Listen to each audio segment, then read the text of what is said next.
Broadcasting from the commodity capital of the world, Zurich, Switzerland, this is Insider's Guide to Energy.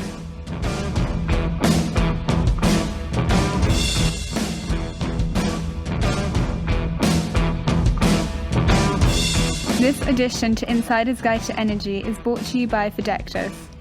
Go to www.radioactive.com for more information.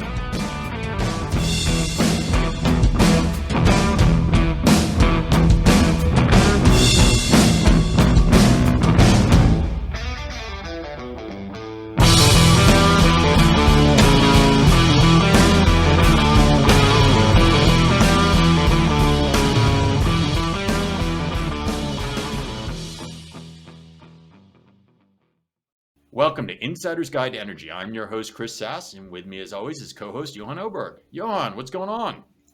Hey, Chris. Another week. Great to be back, but slightly different. Since I'm actually now in a different location. So that's a new start for me. It's nice to see your camera works for a change. Your video quality has improved dramatically. So did you get a new laptop? I actually did.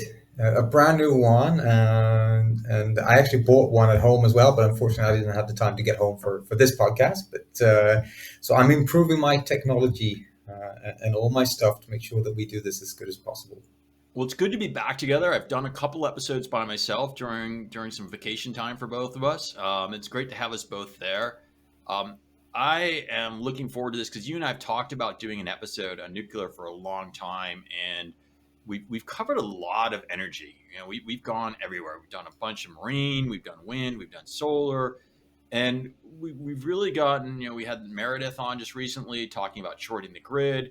And I can't help but see this is part of a future strategy, and understanding it helps me, and I think the audience may come along for the ride, they may not, but this guest I'm hoping will help share why I think it's part of the future. That's my personal take. I don't know what you think, but I think it is, if everything's going to electrify, we really need to consider that, because how else do we do it in the timelines that we have?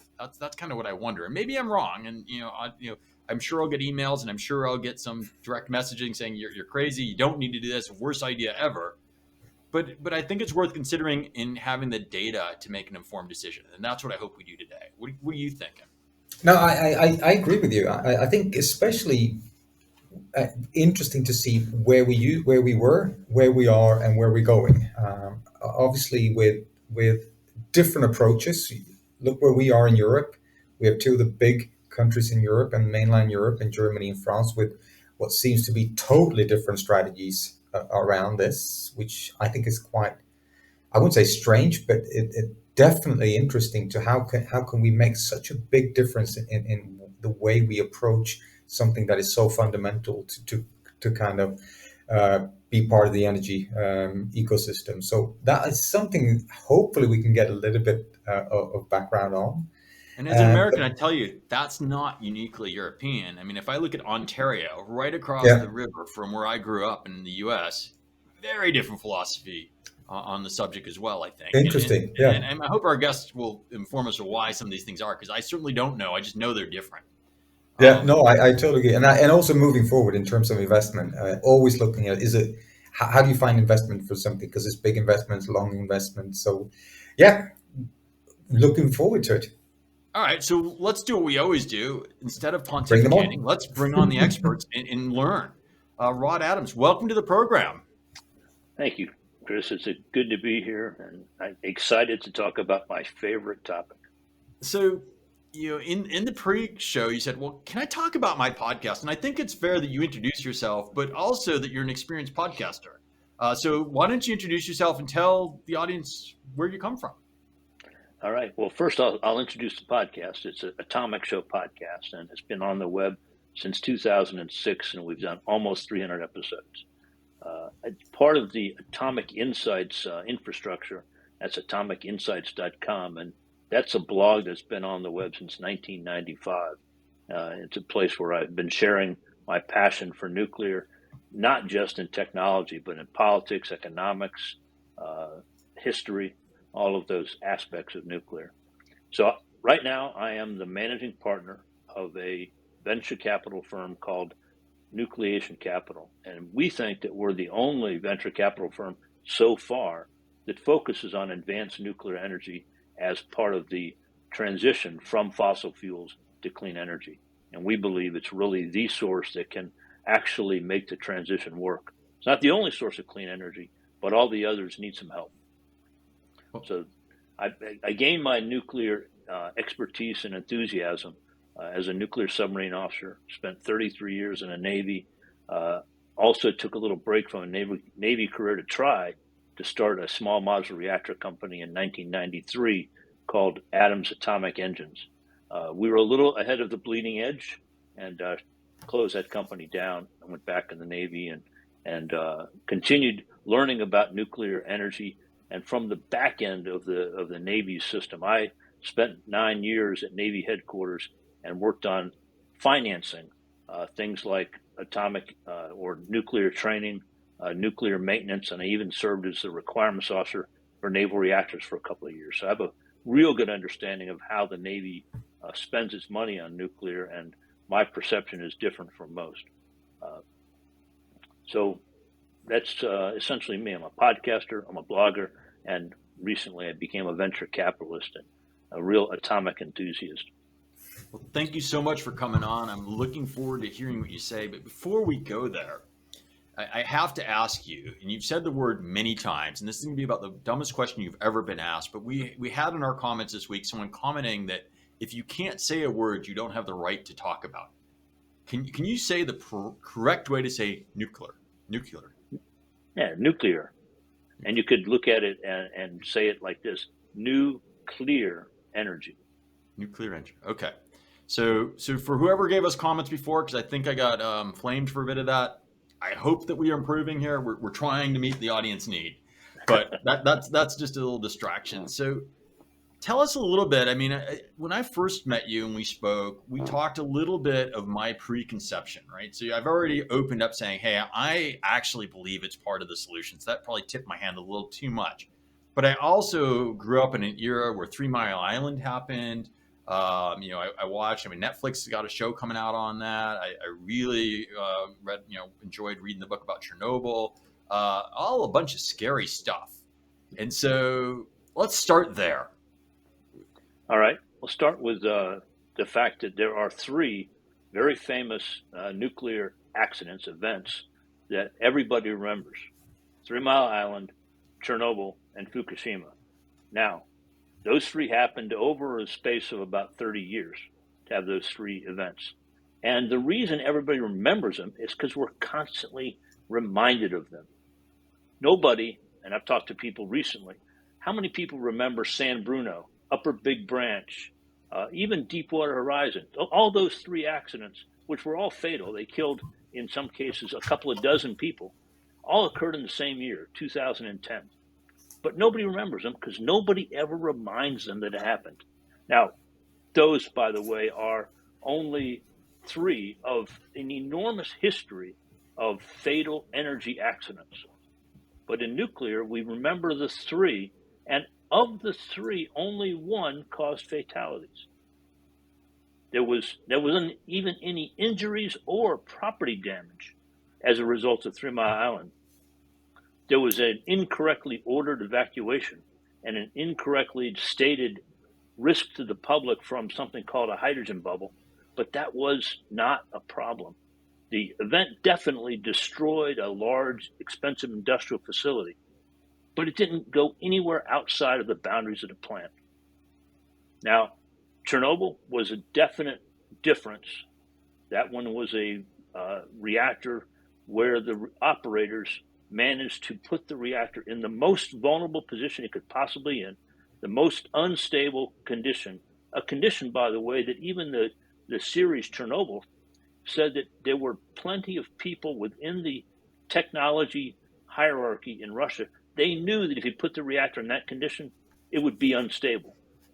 So they got there as a result of an ordered experiment, an ordered test of the reactor, and in fact, it did what it's supposed to do. It exploded when it was there in the most vulnerable position, caused a fire, caused a release of a lot of radioactive material, and resulted in the deaths of about 31 people.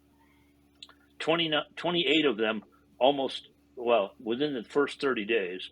And those were deaths caused by overexposure to radiation. People who were so exposed, they were in the process of throwing radioactive material away from the roof, which was burning. The radioactive, and the roof was tar, the radioactive material was very hot, and it was causing fires. They were sacrificed. 3 more people died a little bit later over some injuries or sicknesses that are related to radioactive exposure. All the rest are speculative deaths. The International Atomic Energy Agency and the Chernobyl Forum said that up to 4,000 people may result in an early cancer death over the next 50 years. That's not 4,000, that's up to 4,000. It could be as few as 0. Okay.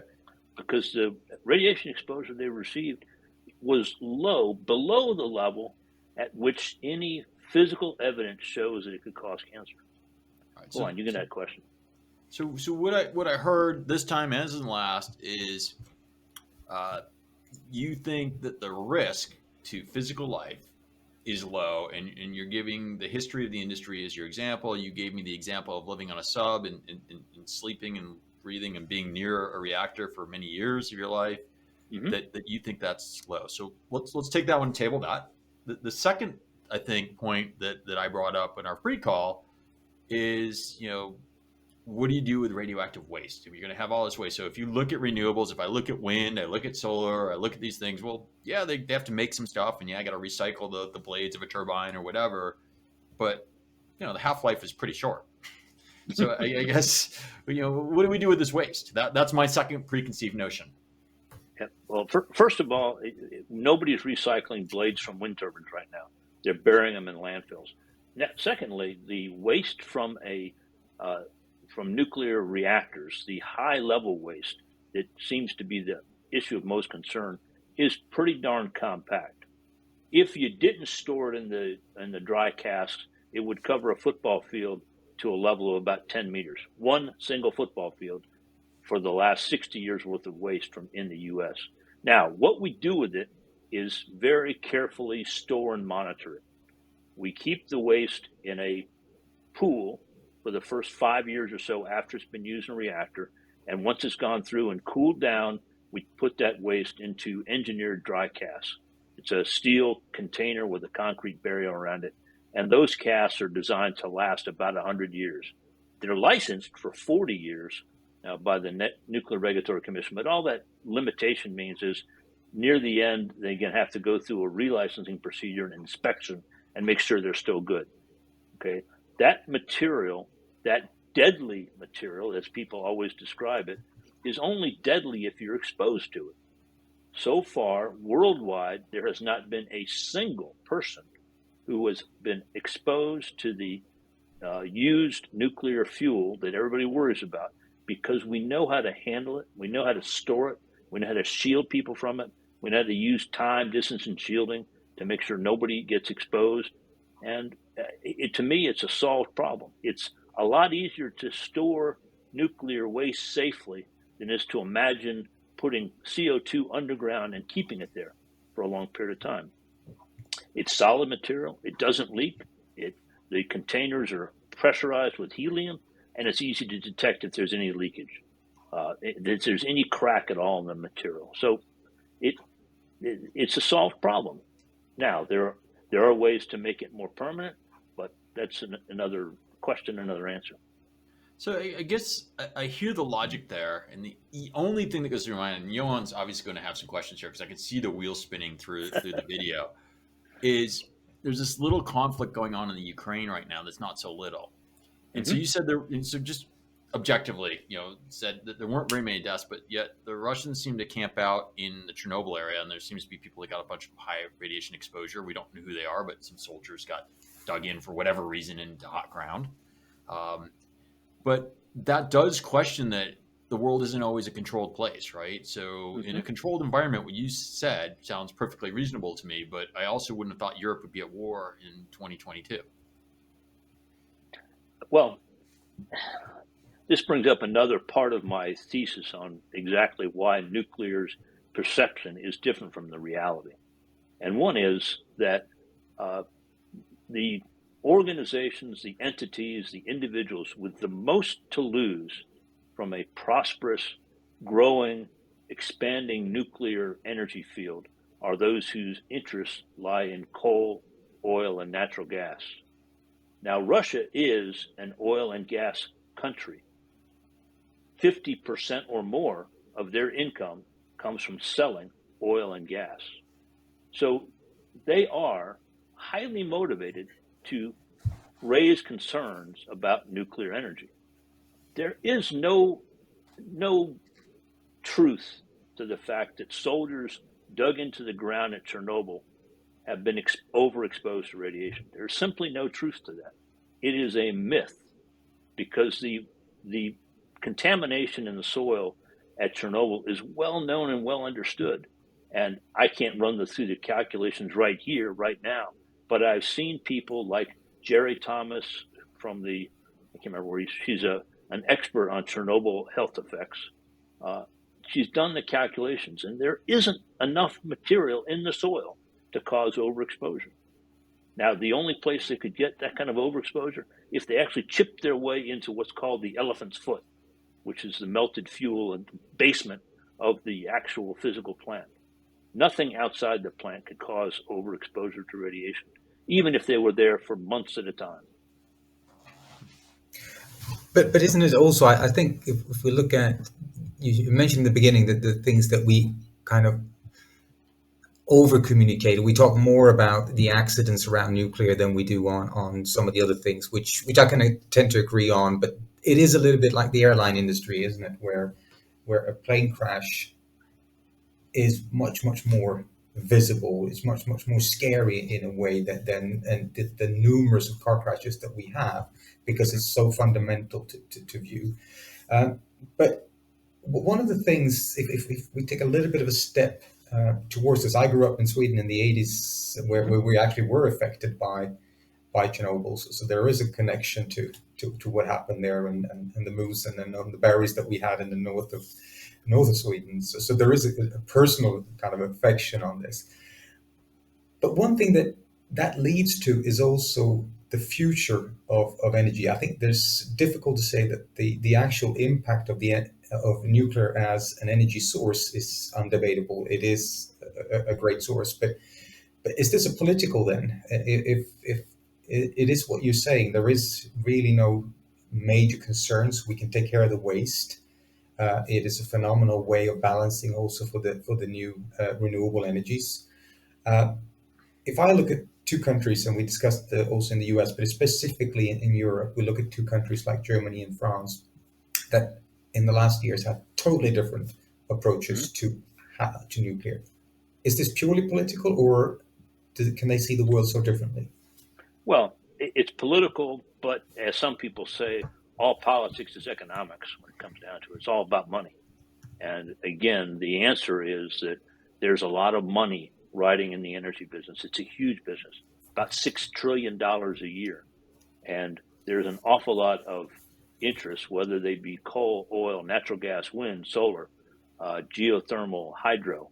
All of those interests don't like the fact that nuclear is an abundant energy source with the potential, not the reality, but the potential to be very affordable. And it is that way because it uses the least amount of material per energy output. It's just a very low energy material. Even if you include all the steel and concrete in a nuclear plant, they're still much more material efficient than any other energy source. And so there are interests that don't like nuclear for many reasons. And the nuclear industry has done an extremely poor job of telling its message. And part of that is historical. For the first dozen or so years that nuclear fission was known to the public, in other words, after about 1945, there was no talk about it because it was all classified. It was all very secretive. And in the U.S., scientists and engineers would have been put in jail if they shared any information about nuclear. The only people that were allowed to do it were those with clearances and working for the Atomic Energy Commission. So that developed a habit of secrecy. And also, some of the most successful nuclear programs are still classified. The program that I spent my time in, the U.S. Navy's program, it's more carefully controlled in the Navy than most top secret material. In other words, people who don't have a need to know don't learn about it.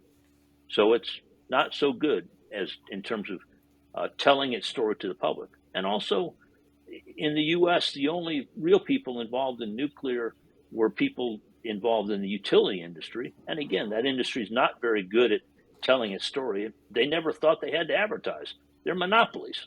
Why do we have to advertise? EDF tells the same story. Why would we have to tell people what we do? We're a monopoly. They have to buy our product. Which is obviously true, because that's how it was built up. So I can concur with that. But if we look at something that you said in terms of the financials, it all comes down to economics. Yep. We have discussed on the shows before in terms of the future of the energy landscape of the energy ecosystem, which is, according to some of our guests, the solar, wind, and batteries. And that will be kind of enough, especially long term. Now we need some kind of balancing part. But if we then look at the French strategy that Macron, the president, came out with just a few weeks ago in terms of we're going to invest in a number of new nuclear facilities. Is there economics in actually building new nuclear facilities with the long-term investment that is needed? Or is the return on the investment quicker and better if you invest in other renewable energies? What the reality is that nuclear costs and schedules are vastly inflated by a couple of factors. One of them is that in the West, we haven't been building nuclear plants much at all. Very little practice. So the only plants that people point to and say the costs and schedules are horrible were first of a kind plants. Every one of them required the startup, the scale up of a workforce, of a supply chain, of learning how to put all of the pieces together, learning how to manage huge projects. They were very much these are the first things we built in 30 years. It's not like, it's a technology that we knew very well. We know very well, especially in the US, how to operate plants. We had no idea how to build them anymore. The people who built them, there were a few people in management positions in the US who claimed that they've built plants. But 30 years ago, they weren't in management positions. They were, maybe welders or concrete pourers or someplace, and they saw a little piece of the building process. No skills. So out of curiosity, what's that? So out of curiosity, when was the last time in the US they actually opened up a new nuclear facility? Well, we opened one in 2006 and one in 1996, but both of those were started in 1973 and 74. Okay, that's how long it took to complete those, because they went through several periods where they just stopped constructing and just held on to them. They were both owned by the Tennessee Valley Authority, which had the ability to keep paying whatever cost necessary to keep the plants, in a hiatus condition. But so before that, we hadn't completed a plant since the mid 1980s. So we started building a plant or two plants for 4 units, 2 reactor stations in the U.S. in 2012. One of them went bust after spending $9 billion. And then the next one should be operating both units by the end of 2024. One of them may be operating by the end of this year. They're kind of iffy in terms of exactly when they finish all their testing. The plant's completed construction. So that's the Vogel plants. All right. So you give a history, right? And so things are kind of coming along, but yet in your introduction, you said your current role is finance and doing things and helping bring nuclear to the market. So if plants aren't being built, what kind of things would one invest in? Okay. Well, what I told you was the history, a little bit about the history of why we weren't building nuclear plants recently. Part of the problem is that they're huge projects, multi-billion-dollar, huge 5,000 workforce projects. And it's hard to get good at those without practicing. And it's hard to practice if you do so poorly on the first one, nobody wants to buy the next one. So the tendency, the trend within the U.S. is to figure out how to build nuclear efficiently on a smaller scale, maybe use different technologies that aren't limited as the light water reactors are. Light water reactors, the current ones we have today, have a limited temperature output, for example, maybe 300, possibly 350 degrees C, which isn't very high and leads to fairly poor efficiencies, and it limits your application to mostly generating electricity. It's not something you can use to generate industrial heat. So some of the advances that we're seeing are smaller reactors and a much broader size scale. Instead of only producing extra large reactors, we looked at, or the nuclear folks in the U.S. looked around and said, hey, there's a huge spectrum of power demands out there, and we only are playing in the one market, and it's a market where there's very much a follow the leader market. So the designs are now ranging in size. We've reviewed companies reviewing ventures in the kilowatt scale, tens to hundreds of kilowatts, and all the way up to 300 to 400 megawatts. And that's where you see what's called the micro, and some people are even calling themselves the nano scale reactors. You got the micro reactors, which are the 1 to 10 megawatts. Then you got the small modular reactors, which are, say, 20 to 300 megawatts.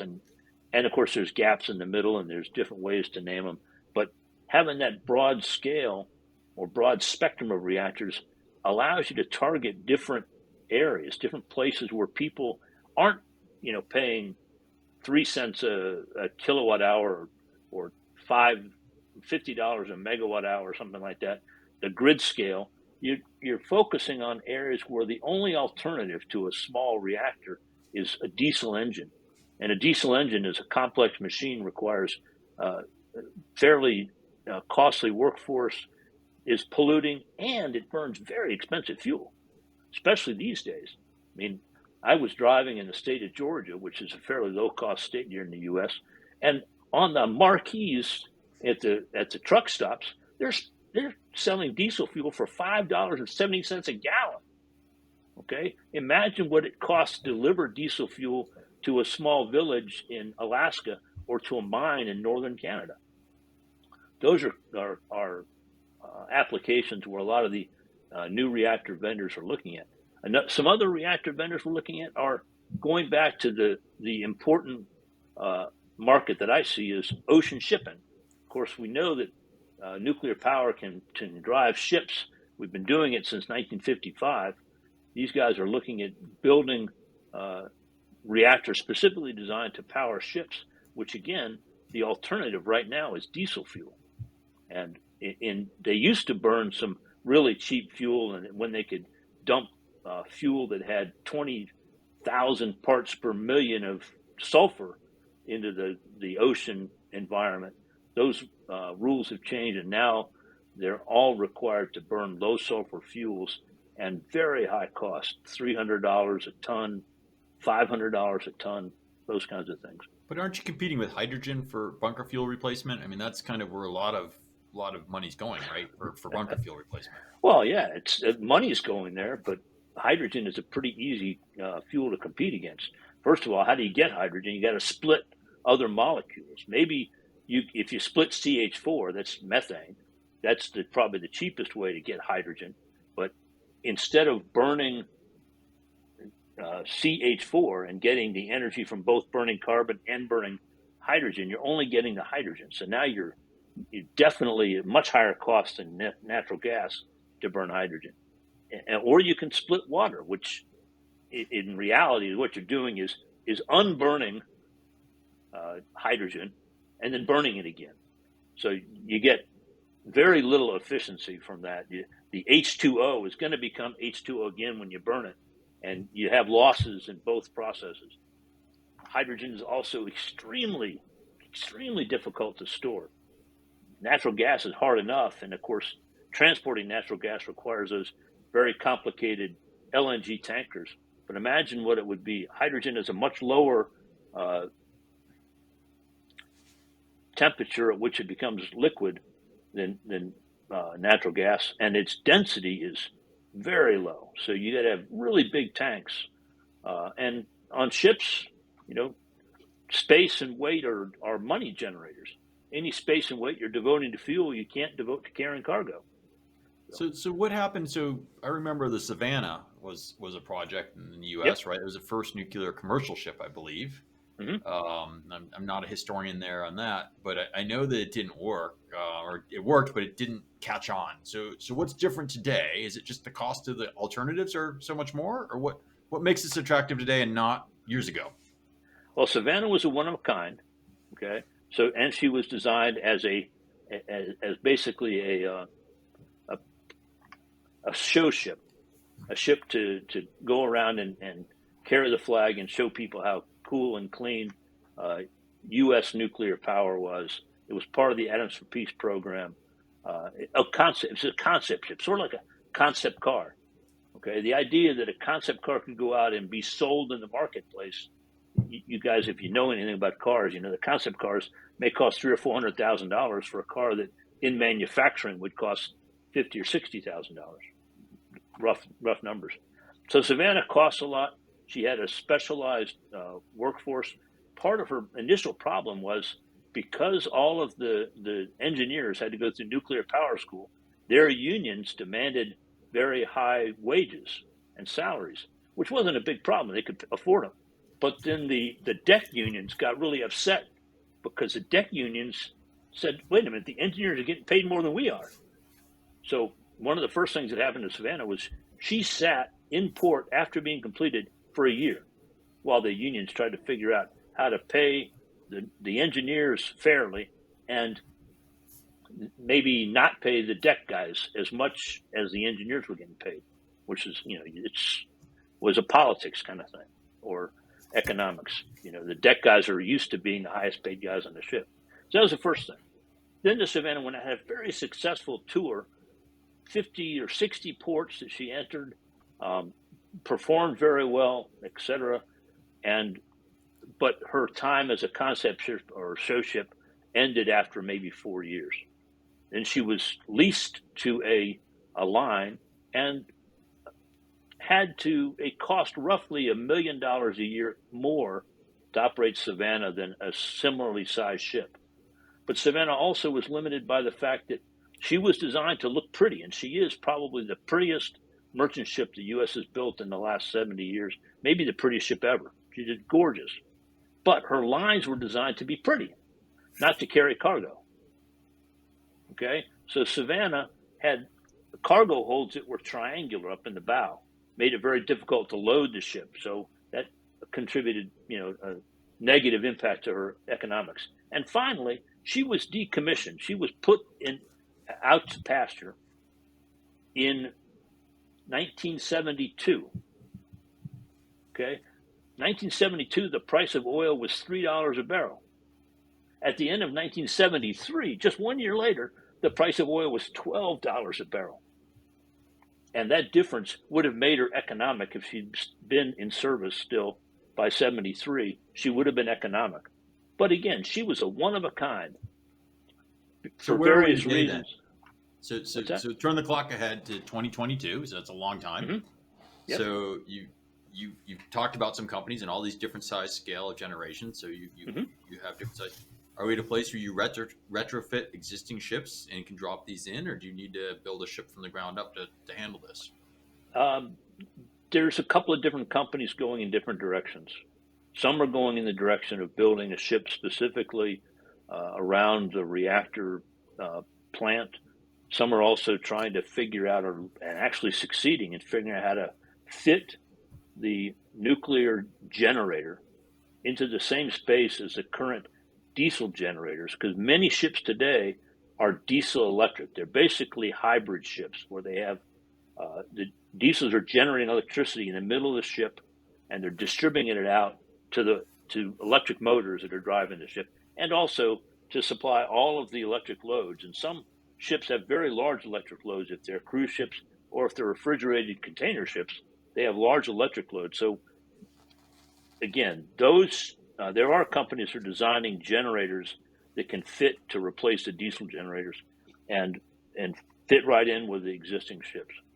So what about the problem of going to school to learn the skills to manage and contain? I mean, so some of the problem statements you didn't say go away, right? So do I need a specially trained crew, or are these things safe enough that you get a merchant marine that's going to be running this thing? Well, you still have merchant marines. They need to be trained to operate a nuclear reactor instead of being trained to operate a diesel power plant. The overall training budget is not going to be that much different. So yes, they will be specialized. They will be adequately compensated. But nuclear reactors are so material efficient, so much less cost for the fuel, that they will be able to cover the extra labor without necessarily changing the cost. And again, that's a huge advantage for nuclear, not just in ships, but on land. You end up having, if you do the cost budgets, you have higher capital costs, you have much lower fuel costs, you have somewhat higher labor costs, but higher labor costs means prosperity to the host cities, villages, whatever, because people getting paid good wages and getting in jobs that will last a very long time, that's a good thing. Okay, that's a positive, because you're not spending all your money on fuel, and whether it be oil or gas or coal, and you can instead spend your money on labor, which is good from my point of view. I think that we all agree on. But if we look at labor in general, related then obviously to competences, I can't go back to what you just mentioned in terms of, they started in 73. There's a few of them. If I understand it correctly, we're almost changing also, or what you're looking at is changing the landscape a little bit also to smaller plants, not just the massive ones, which means a diverse kind of knowledge sharing as well, and diverse of the labor. Is there enough competences today in order to do this? Because it's one thing that technology is developing. We might do it with, as you mentioned, looking at new technologies. But if no one has really put their efforts and worked on nuclear for the last X amount of years, more than maintaining it, is there enough competences out there in order to do this? Yes. And part of the answer is it doesn't take that long to train a nuke. I mean, I was an English major in college, okay, and wasn't an engineer, that kind of stuff. I went to nuclear power school. I went to prototype. I was qualified to operate a submarine reactor as the engineering officer watch 2 years after I graduated from college. So that's how much time it took to train me from being, a complete. I mean, I'd driven a car before, but I had no technical training. I had some other courses. I had decent math courses and science courses, but no technical training. 2 years. Now, there are many people who have nuclear training. The U.S. we're operating 100, down to 93 now, but they have large workforces, and there's lots of people that have learned how to train. The Navy still trains 1,000 people a year, and that means 1,000 people a year are coming out of their schools that have good basic knowledge.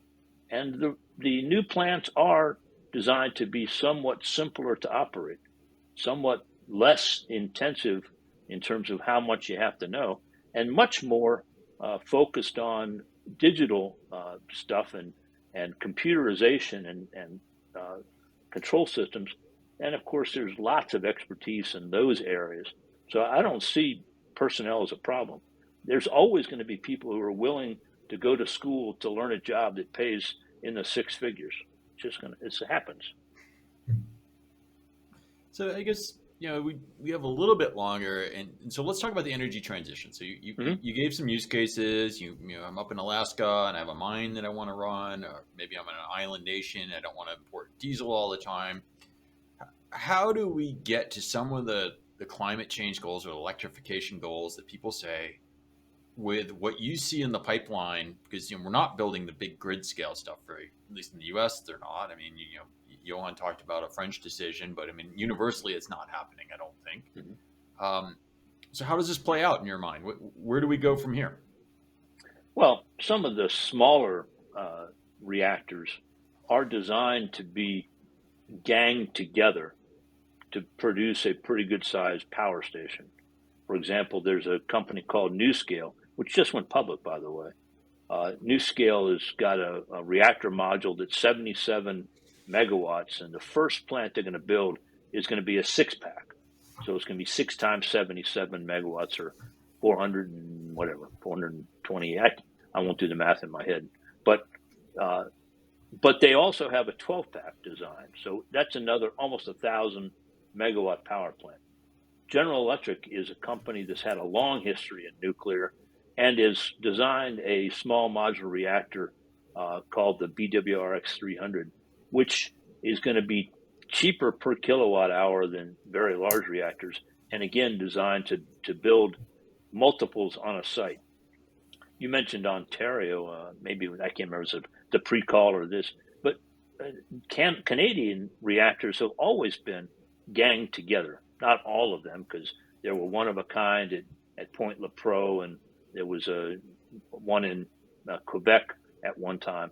But the reactors in Ontario are 8 units per site, right next to each other. They share a lot of the same workforce. They can trade spare parts. When they were built, the workforce went from one to the one to the one, and so you get practice and become better at building, and that's what some of these smaller reactors are going to do. But there's lots of interest, particularly on like former coal sites in the U.S., where the towns or the areas that host the coal plants have a pretty good sized workforce already that's trained in thermodynamics and in steam and in electricity and all of the metallurgy, pipe fitting, all the stuff that you need in reactors. They just need some nuclear training. So there are places where the hosts of former coal sites are actively trying to recruit nuclear to come in. The first one of the first advanced reactors we're going to build is going to be at Kemmerer, Wyoming, former coal plant city. And the power plant's going to be a power plant that's supplied by TerraPower, the partnership with not Pacific Gas and Electric, I can't remember the name, but anyway, it's Warren Buffett's company. So Bill Gates, Warren Buffett come together, build a nuclear plant on a coal plant site, just to show that this is something that can be done for a just transition.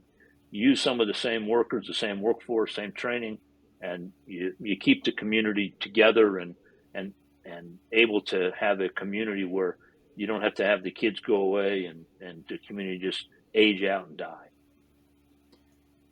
So the other thing that we talked about, and this was definitely in the pre-call, we haven't talked about it yet in the show, is what I visualize and what your audience or our audience visualizes is the nuclear plant. I think you said was the cooling tower, that the containment isn't so big. So now you get these modular systems, these smaller systems, whether on a ship, whether at a mine or somewhere remote. What's the containment like for these smaller units? Containment's going to be fairly small. The NuScale, for example, is designed almost like a thermos bottle. Imagine the inner lining, that's the pressure vessel.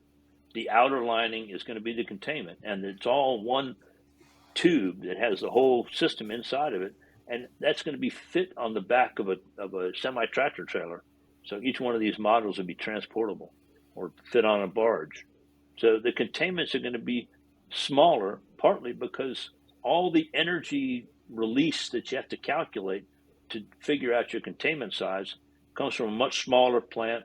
In some cases, different kinds of fluids, different kinds of coolants. not the potential for water to flash to steam, because you got this big pressurized water reactor operating at 300 degrees C. So all that water really wants to be steam if the pressure goes away. And then you have to figure out the size of the containment. But again, the containments are not the big impact thing that you see. You see the big cooling towers, and not all plants have cooling towers. If you take a look at some of the pictures of Diablo Canyon that are running around the web right now, there's no cooling towers there. Were no cooling towers at the Zion facility, the Pilgrim facility, the Crystal River facility near my house. None of those had cooling towers. They didn't need them. So I guess they were direct cooling. As we get there, my kind of last question before I let Johan kind of wrap things up is help with your crystal ball. You've been doing this for a long time. You've been talking to folks. You've obviously made a career choice to stay in it and invest in it. So how do we get through the politics, or does it succeed, or does public opinion just say not in my backyard and keep this from being an alternative for the future? I think that things are changing. People are more concerned about climate change. Nuclear is clean enough to run inside submarines. People are concerned about energy security. Uranium is abundant around the world. We've got enough to last forever. It's inexhaustible, and I can show you the papers that prove that. So energy security is not a big issue. Yeah, we import uranium today from other countries because it's cheaper, but we have plenty in the U.S. Well, I mean, there's a guy in Virginia who's sitting on 113 million pounds of uranium, and his state won't let him mine it, at least not yet. But so public opinion is going to change as people pay more attention to energy. Whenever gas prices get high, people are starting to pay more attention to energy and more attention to alternatives to fossil fuels, and that's going to help nuclear change. And the thing that's going to really help it change is when these new companies that we're investing in successfully show that you can build nuclear affordably and on a schedule as predicted, then people are going to start buying. The people that make the decisions are going to say, this is a more affordable choice. We're going to invest in it. We're going to buy it. And the more people that are buying, the more people that will invest. And we'll get a virtuous cycle of showing that we can do this right. We can get better at it. Like any manufactured product, we can drive the cost down.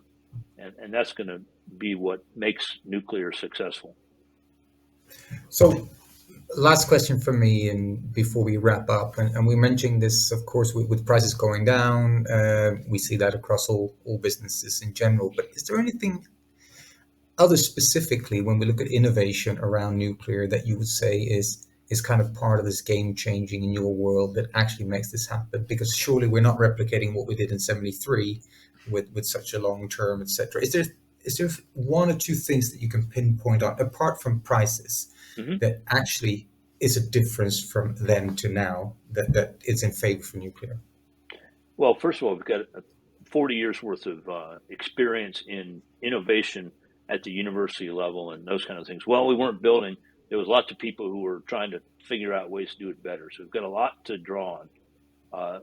There are some high temperature fuels that have been well developed and proven, particularly a material called TRISO, which is a tiny little particle of uranium coated with 3 layers of graphite and silicon carbide, and that keeps all the fission products inside. And those TRISO-based fuels allow temperatures to go really high, allows you to get much better efficiencies and better alternatives for industrial heat source, and they can prove safety with much simpler systems, many fewer components, because the fuel itself is much less susceptible to being melted. Matter of fact, you can't melt it. It just can't be melted. It can be heated high enough to release some fission products, but those require temperatures around 1800 C. Another thing that's been developed is we're improved on a technology that we started using back in 51. It's called the liquid sodium fast-cooled reactor. Liquid sodium fast reactor, breeder reactors. And they can be used as burners as well, where they consume more fuel. But if they breed, they extend the life of fuel drastically. So fast reactors are a big thing again, and several of the reactors that we're investing in are fast reactors. And the final one is molten salts, where you have the reactor fuel dissolved in a molten salt bath, and the reactor itself is already liquid, so it can't melt because it's already liquid, and it's designed to be liquid, designed to be safe in a liquid form, much lower pressures, all possibility of vastly extended fuel use, and those will require a little more development because of issues around materials and corrosions and those kind of things. But they're engineering issues; they're not science issues. We know how to do it. So all of those three alternatives are going to be added to the continued use of light water as a coolant. Cool. I think that's wraps it up. I thought it was really great to have you on, Rod. And for me, I've worked a little bit with it. I'm far from being an expert. And as Chris mentioned in the beginning of the show, we haven't had this as a topic. So I think we really got to deep down in the history of it and also in the future. So thank you very much. Thank you. Well, thank you for joining us today. It has been enlightening. I really enjoyed going through, talking about some of the things that the perceptions that I've had or that others in our audience probably had. I appreciate you humoring me through that. I definitely liked the end where we got to figure out what the innovation is and where it's going, because that helps us understand a bit more what's going on. Thank you, Rod, for joining us. And for our audience, you've spent another hour listening to Insider's Guide to Energy. We hope you've enjoyed this content as much as we have. Please remember to share it, remember to like it, and don't forget to comment. We'd love to hear your feedback. And we look forward to seeing you again next week. Bye-bye.